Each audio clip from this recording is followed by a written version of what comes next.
Oi, meus amigos, estamos na manhã desse domingo, 3 de março, visitando a exposição aqui no Museu de História Natural do Ceará, em Pacuti, que recebe uma celebridade ilustre da história da cultura cearense, o bode ioiô.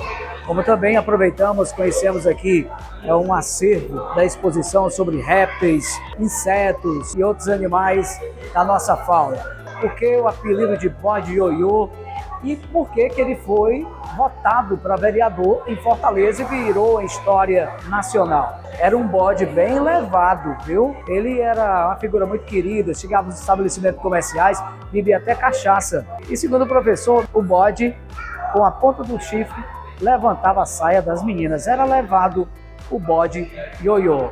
Tudo isso e muito mais, você vai ficar sabendo a história dele, desse personagem maravilhoso. Olá, bom dia. Eu sou Sheila Fernandes, curadora aqui da coleção de insetos do Museu de História Natural do Ceará, e estamos aqui em uma parceria com o Museu do Ceará com a exposição do bode ioiô para apresentar toda a região do maciço, como ele ficou bonito após o restauro. Então, a gente trouxe um taxidermista direto do Rio Grande do Sul, o especialista Emerson Boaventura, para fazer esse restauro que durou cerca de 15 dias. E aqui em Pacuti a gente está tendo o privilégio de ver o bode pela primeira vez. Olá, bom dia. Eu sou Joaquim Silva, eu sou bolsista da FUNCAP e também voluntário aqui do Museu Natural do Estado do Ceará. E estamos aqui com o bode ioiô, que é a primeira vez que sai de Fortaleza. Vamos fazer aqui um pouco da retrospectiva do bode ioiô. No ano de 1915, houve uma grande seca no estado do Ceará. Essa seca ela é muito bem retratada no livro 15 de Raquel de Queiroz, onde as famílias, os retirantes, saíam do interior, indo para Fortaleza, para a capital, por melhores condições de vida. E uma família de retirante, que não se sabe bem de onde é essa família, eles levam o bode para Fortaleza. E o bode, ao chegar, ele é vendido para uma empresa. E o bode fica como se fosse o mascote, passa a ser o mascote dessa empresa. Nesse período, em Fortaleza, o cartão postal, no que se refere à parte cultural, de lazer, era a Praça do Ferreira, onde as pessoas iriam para tomar o café, para passear, tinha toda a questão do lazer. E nesse período, o bode fazia todo um percurso. Ele saía da Praça do Ferreira e ia até a Praia de Iracema. Então ele descia para a praia, depois retornava para a Praça do Ferreira. Então era muito conhecido lá na praça. Então por conta disso, desse descer para a praia e retornar para a Praça do Ferreira, ele ficou conhecido, foi batizado, digamos assim, como bode ioiô, enfatizando a questão, o brinquedo ioiô. E durante todo esse período, o bode, todo mundo ia à Praça do Ferreira para visitar o bode, porque o bode entrava no comércio, as pessoas, os rapazes ofereciam cachaça ao bode, né? Ele apreciava a cachaça, e também tinha a questão que os rapazes ensinaram eles a levantar as saias das normalistas. As alunas que estudavam para serem professoras, ao passar lá na Praça do Ferreira, o bode levantava a saia das meninas. Era uma forma de brincadeira, de paquera. Então isso fazia parte naquele período lá da parte cultural. E quando chega no ano de 1922, o bode foi eleito vereador de Fortaleza, como uma forma de protesto à política daquele período. As pessoas não estavam satisfeitas com o governo, com a política de Fortaleza e do estado do Ceará, e como uma forma de protesto, naquele período as pessoas votavam no papel e colocavam lá, colocava o seu voto na urna, né? Aquela urna que era de madeira. Então, como forma de protesto, as pessoas votaram, ele foi eleito vereador de Fortaleza. Claro que essa eleição ela foi nula, né? Mas ele teve, pela quantidade de votos, ficou eleito vereador de Fortaleza. Quando chega no ano de 1931, ele foi encontrado morto próximo à Praça do Ferreira. Não se sabe a causa da morte, se foi alguém que matou devido a essa questão, que estava usando ele para fazer uma campanha contra a política daquele período, ou se foi devido a essa brincadeira que ele fazia de levantar a saia das mulheres, alguém ficou chateado. Enfim, ele foi encontrado morto e não se sabe a causa. E no ano de 1932, ele foi aconteceu o processo da taxidermia. O que é a taxidermia? Se retira a pele do animal e a parte interna, as vísceras, os músculos, é colocado, na época se colocaram palha, por isso que chama-se que o bode foi empalhado. E na verdade foi empalhado, porque naquela época o material usado era a palha, né? A técnica era usada a palha. Então ele foi empalhado e foi doado para o Museu do Estado do Ceará. E quando chega no ano de 97, as pessoas, quando vão visitar lá o bode e tudo mais, tem essa questão de retirar uma parte do o pelo. E em 97 foi retirado o rabo do bode. Alguma pessoa, ao visitar, retirou o rabo do bode. Quando chega no ano, isso em 96, quando chega no ano de 97, acontece a primeira restauração dele. Isso em Fortaleza. Ele foi restaurado em 97. Aí foi colocado mais uma vez o rabo, as orelhas, e depois desse período, mais uma vez, ele foi retirado o rabo do bode. E quando chega no ano 2002, em comemoração aos 100 anos dele no museu, ele passou por mais uma reforma, que foi praticamente voltado mais para a questão da higienização do bode, e agora ele veio aqui para Pacuti, para o Museu de História Natural do Ceará, para ser restaurado pelo taxidermista o Emerson, que veio para fazer todo esse processo. Então, mais uma vez, foi recolocado o rabo, a orelha do bode, né? Então, essa orelha e esse rabo é natural, foi retirado de outro animal. Tivemos todo esse cuidado de colocar uma orelha e um rabo que fosse muito próximo a dele, né? E foi feito todo o processo de restauração, de pintura e tudo mais aqui da parte do olho e tudo, e ele vai ficar aqui em exposição até hoje, dia 3, e na terça-feira, dia 5, retorna para Fortaleza, onde vai para o museu, retornar para sua casa, lá para o Museu do Ceará. Professor Joaquim, muito obrigado por essa forma maravilhosa, explanação sobre a história do bode ioiô. Para quem não conhecia, aqui teve uma aula, um vale sobre isso, e vai guardar esse conhecimento pro resto da vida. E o nosso espectador, seguidor também lhe agradece demais. Parabéns. Eu que agradeço.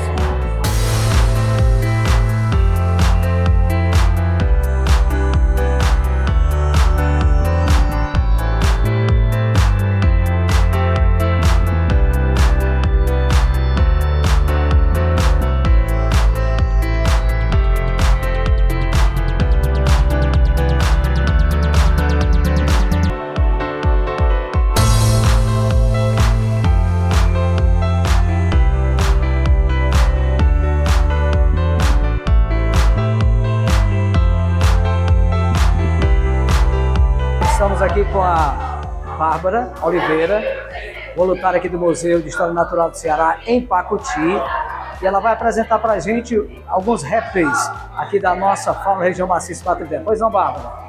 Então, olá, né, gente? Aqui eu vou apresentar a parte da coleção herpetológica aqui do Museu de História Natural do Ceará. A coleção herpetológica, ela vai ter tantos répteis, né, que vão ser as cobras, lagartos, jabutis também, tartarugas, enfim, e os anfíbios, né, que são os sapos, as rãs, as pererecas.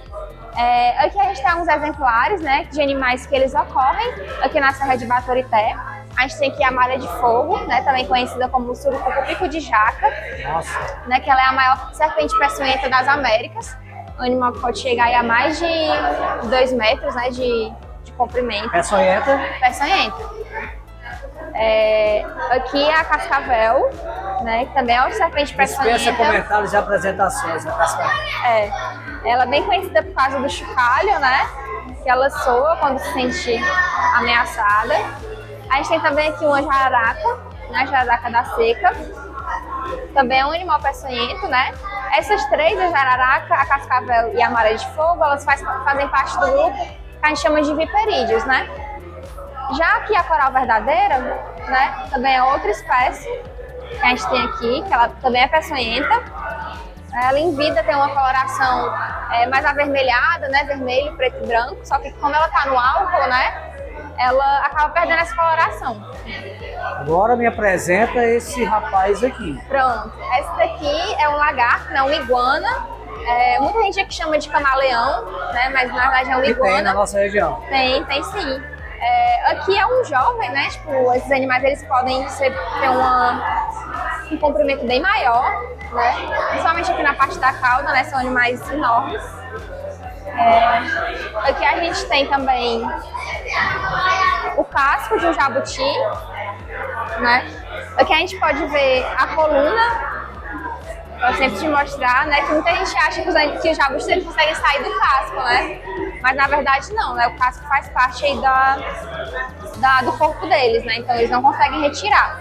Aqui a gente tem a cobra de veado, né? Também conhecida como jiboia, que diferente daquelas que a gente viu, ela é uma serpente que ela não é peçonhenta, né? Então aí ela não vai possuir veneno, assim como a caninana. Ali a gente tem a pele, né?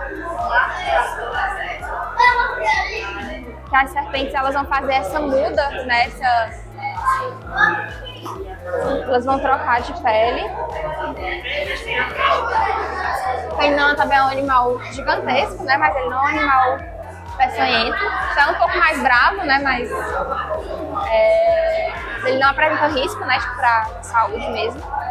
E aqui a gente tem uma perereca, né?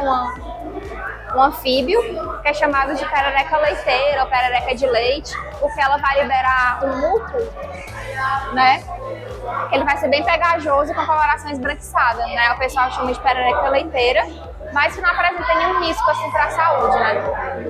Os anfíbios são animais, inclusive, muito importantes, né, pro meio ambiente, porque eles são importantes controladores de pragas, né? Eles comem insetos, escorpiões, Eles mosquitos. ajudam na cadeia alimentar. Ajudam sim, com certeza. Bárbara, minha querida, muito obrigado, parabéns pela explanação.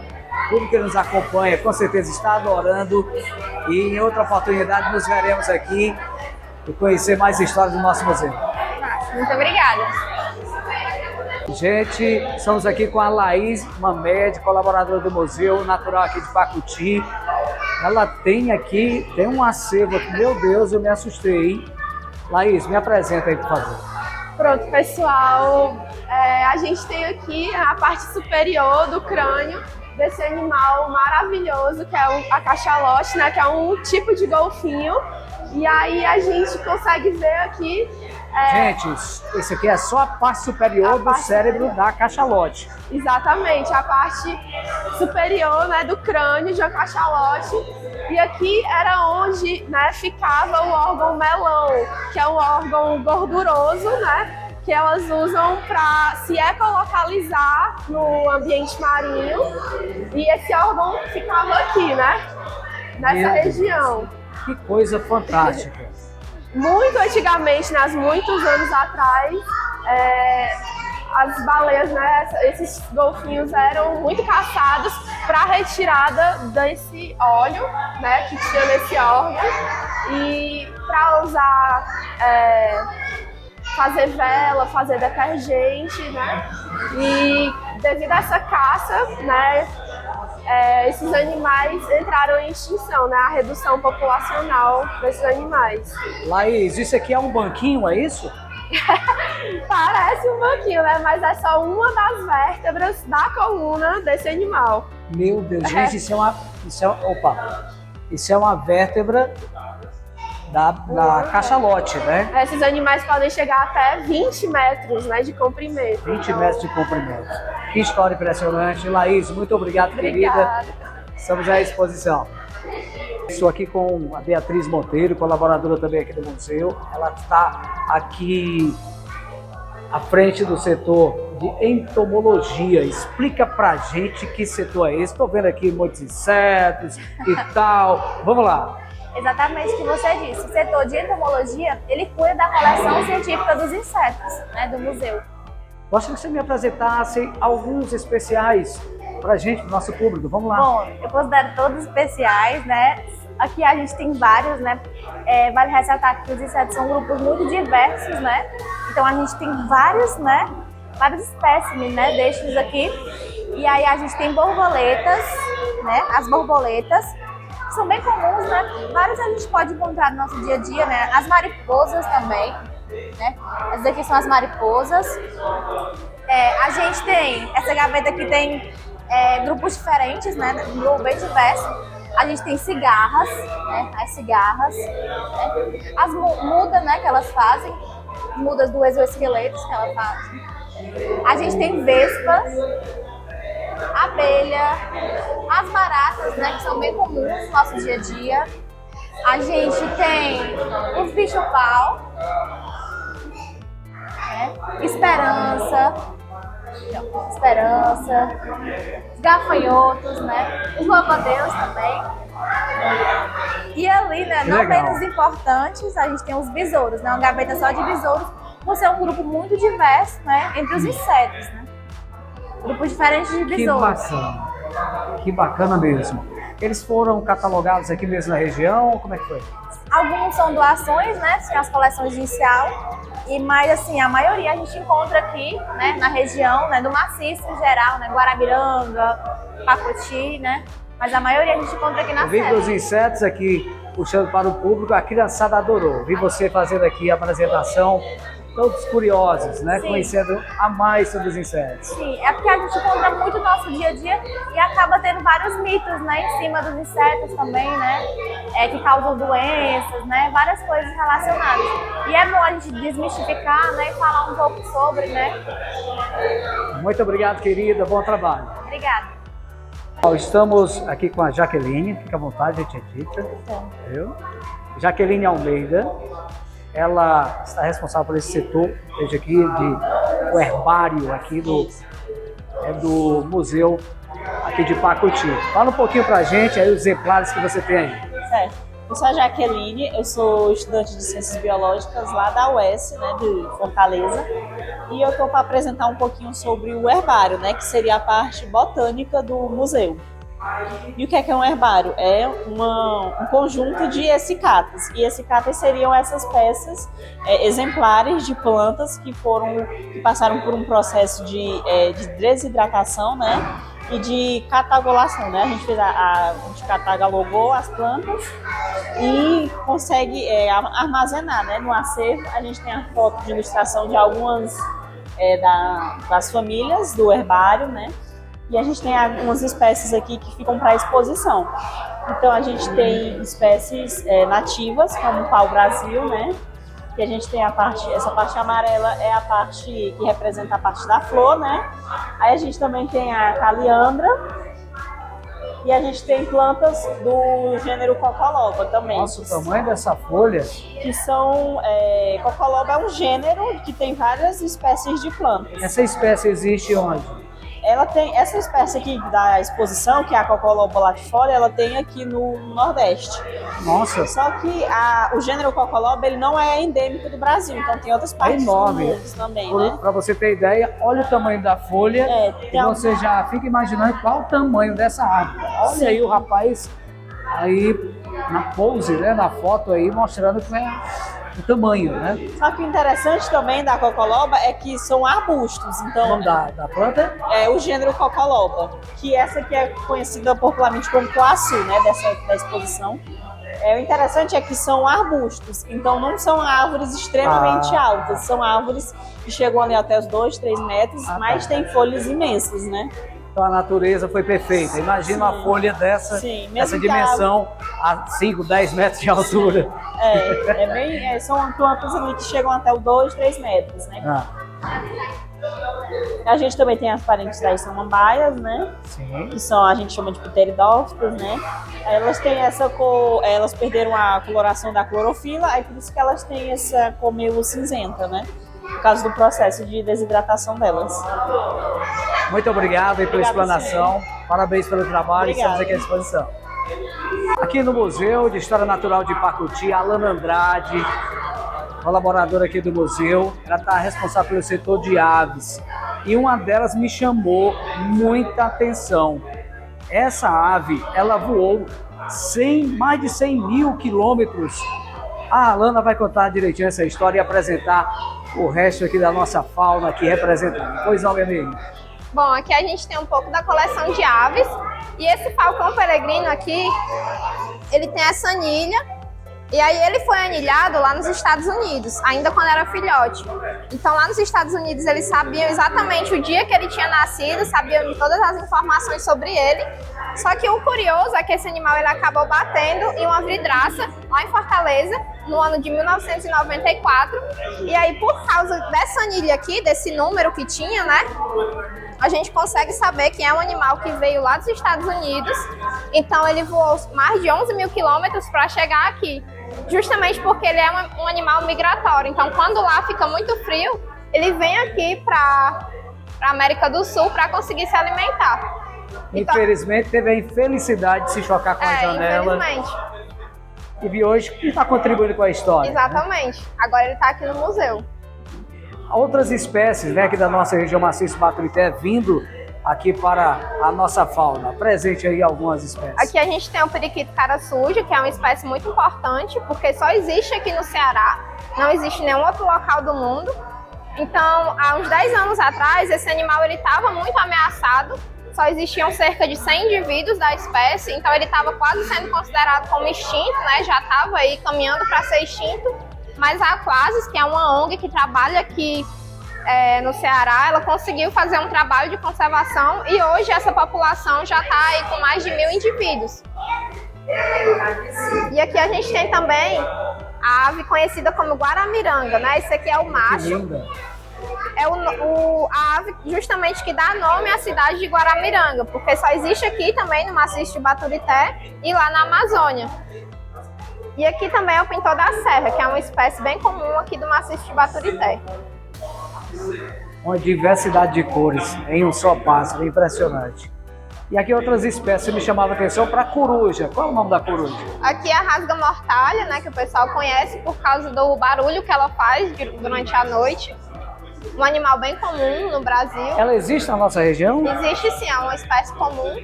É possível ver ela em locais altos durante a noite, como por exemplo nas torres de igreja. Então acaba sendo chamada também de coruja da igreja, por algumas pessoas. E aqui é o gavião carijó, ou gavião pega-pinto, que é também bem comum no Brasil. E aqui ele tá, né, a gente colocou ele como se ele estivesse predando um saia azul. Que legal. Pois, Alana, muito obrigado, parabéns pelo trabalho e por contar a história deste Falcão pássaro Peregrino. que viajou 11 mil quilômetros dos Exatamente. Estados Unidos para o Ceará. Exatamente. E teve a infelicidade de se chocar na janela de um apartamento e hoje está contribuindo com o museu.